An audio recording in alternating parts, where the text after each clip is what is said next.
Recently, I met up with a college buddy of mine that I hadn't seen for over 30 years. This afternoon, I'd like to spend a little bit of time going over that conversation that I had with him. But before that, I just want to introduce myself. My name is Rob Smith. I am Allie's dad. Like I said, I wanted to spend a few minutes talking about that conversation. And if you can imagine how that went, my buddy said, tell me what's been going on in your life, from the beginning. With that in mind, I would tell you that I've had a great life. Two very loving parents, two siblings that were good. I had an older sister, Sandy, and a younger brother, Joe. Had an extended family with a lot of aunts and uncles and great cousins. Went to a very good school, a public school in South Central Pennsylvania. Had good and caring teachers. Grew up playing sports, and likewise, we had great coaches that worked very, very hard to give us the very best leadership they could. We were very good in athletics in my school. We had a lot of success. In the fall of my senior year, we were undefeated in football. We were champions in wrestling, as well as in track. And personally, I had a lot of success as well. In our league that year, I was the defensive player of the year. I was all-state in shot put, finishing second in the state that year, and also making several postseason teams in wrestling as well. And ended up, that senior year ended very well for me because I had a chance to receive a scholarship to play football at Penn State University. And once again, went to a university that had more great coaches. That freshman year, we were national champions. It was Penn State's first national championship, and it was a great honor for me in my first year to be part of that. We had super teammates and really some of the very best football players in the country were on our team. Had the chance to play in 3 different bowl games. My freshman year was the Sugar Bowl. My sophomore year, we went to Hawaii and played in the Aloha Bowl. And then finally, my senior year, we played in the Orange Bowl. I started 2 years, lettered 3 years, and was named the Offensive Player of the Spring in my junior year. I graduated on time in 4 years with a speech comm major and a business minor with a very good GPA.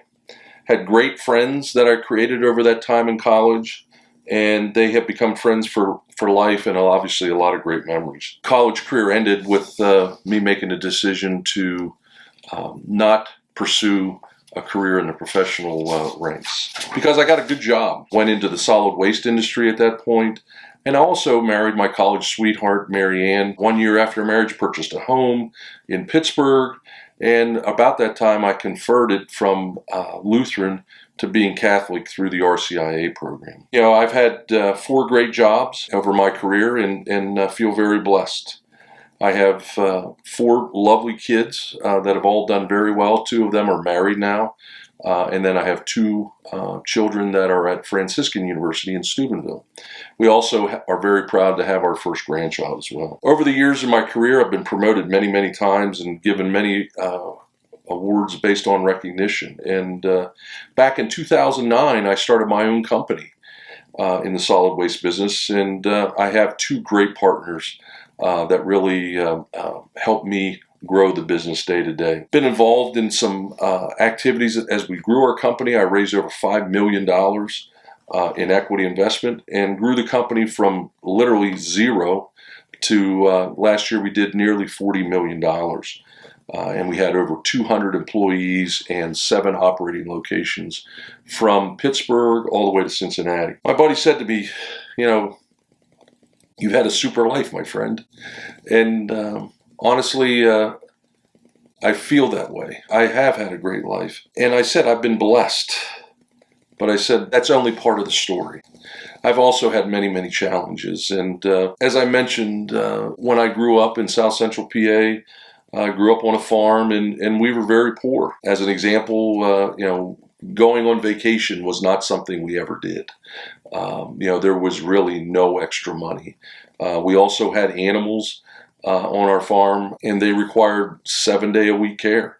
There wasn't much time to spend, even if you did have the money. My dad broke his leg when I was 6 years old. He missed a year and a half of work, and it wasn't on the job that he was injured. So we went without a paycheck from our breadwinner for over a year and a half. Nearly lost our home at that point, and really was very tough times getting tougher. My dad worked a lot. He worked at a paper mill. As I mentioned, we also had a farm to make ends meet.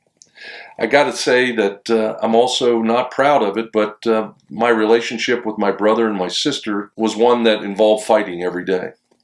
I really believe that we struggled to get along. There was a lot of pressure, there was a lot of animosity, and that often ended nearly every day in some sort of a fight. And sports, as I mentioned earlier, were a huge part of my life, but they were also a huge part of the stress in my life, because I was one of those people that continued to set more and more goals, whether it was football, having more tackles in a game, or achieving more success. Winning wasn't good enough. Winning by more points was always better. So, just an example of that additional stress. That college scholarship from Penn State meant additional stress as well, not only just on me wanting to achieve playing time at one of the best colleges in the country, but also pressure from folks back home.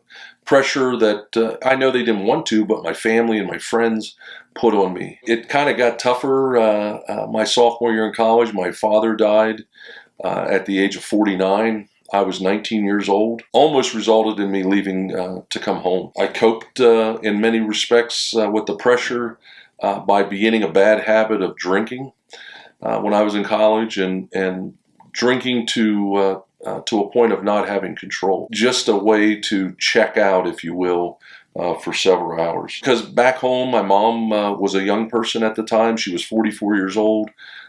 As I mentioned, now our breadwinner was gone. My mom had no money. In addition, my college football career meant several different injuries, knee operations. I've had a blood infection that nearly killed me, with sepsis from a turf burn, believe it or not, and also a major shoulder injury that really aided in deciding not to pursue a professional career. My college line coach, right after my father passed away, left to take the head coaching job at Rutgers, and was replaced with a line coach that not only didn't know as much as the coach that had just left me, but also was not nearly the person of integrity. My wife, now, we were dating at the time, that even wasn't so smooth at times. I mean, I think that we were on again, off again, not an easy time at all in many respects. I did find a job, but once again, coming out of college, it was almost all commission. So we were married in a few months after I graduated, and this job was mostly commission and just added more pressure because it was a sales job, so I had to sell. I worked long hours, oftentimes working 6 to 7 days a week. A normal work day for me was 14, 15 hours a day. And for sure, over the years, I've worked for a lot of really not good bosses. I did have to quit a job, move my family, causing more stress. When we had our first two children, Allie at that time was very young. She was only a couple years old. We moved away from our in-laws. But that, once again, was a result of kind of a unsolvable problem with a very bad boss. About 20 years ago, we moved to Ohio to take a promotion. And about a year after we got here, my mother passed away at 67 years old. So at that point, I had no more parents. After doing a great job, after about 7 years being here in Ohio, I was called into a hotel room, and in a major reorganization of the company that I was working for, I was summarily fired. Something that I was really not prepared for, nor did I really believe that I expected or deserved. The reason why I started my own company, as you can figure out now, was because I didn't have a job. It was I had a year non-compete. So I started it 1 year after I lost my job. It was out of necessity. We had some kids in college at that point, other kids in private school. I think at that point we had 4 tuitions that we were paying. So when we started the company, the first 3 years I went without taking a paycheck. You can only imagine that having 4 kids, having a wife that liked to eat and have some niceties in life, what kind of stress that brought on. In addition, had a partner that kind of went bad on me. Our relationship deteriorated, and I ended up firing him. One of my top investors at that point, almost the exact same time, tried to extort the company off of me. So just once again, more and more stress. Really was getting to a point where day to day was just very difficult to deal with. Then in June of 2014, probably the most difficult problem I've had, including the loss of my parents, ended up with a phone call on June 2nd from my brother, Joe, when he informed me on that Sunday morning that my sister was found murdered in her home back in central Pennsylvania. Just as low as I felt that day, it just got a lot worse. They ended up finding the murderer. It was somebody that my sister had tried to help for the previous year. He had tied her up and ended up, she had asphyxiated, and took about a year and a half for that gentleman to be taken to trial and eventually convicted of second-degree murder. I must tell you that at that point, anger was nearly on the brink of overtaking me. I felt like my life was imploding. Everything literally was a blur. I had very, very little control over anything in my life, and I felt very broken. Stress was literally overwhelming me almost every minute of every day. My health also at that point began to suffer as well. At this pivotal point in my life, I turned to my family and to my faith. Eucharistic adoration and frequent visits to adoration, just to listen as best I possibly could to Christ speaking to me. And my biggest question was, why did God have all these struggles in my life? It really felt like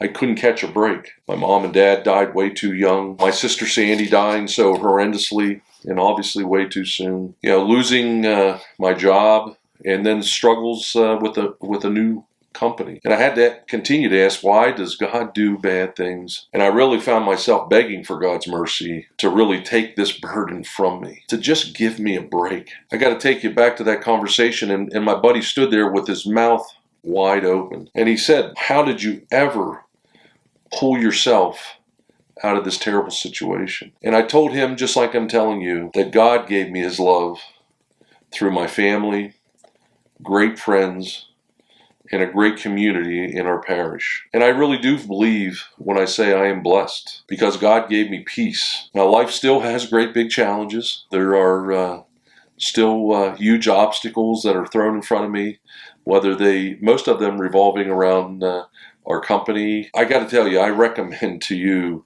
not to take life for granted, especially when things are going well. Do not panic when you are struggling, and do not be too quick to draw conclusions on success or struggling people when you see them, because we really cannot be sure of what is behind each and every person's life, whether it be good or bad. My strong recommendation, having lived 58 years to this point, is always turn to God for strength, his mercy, and his ever powerful and consistent love. Thank you.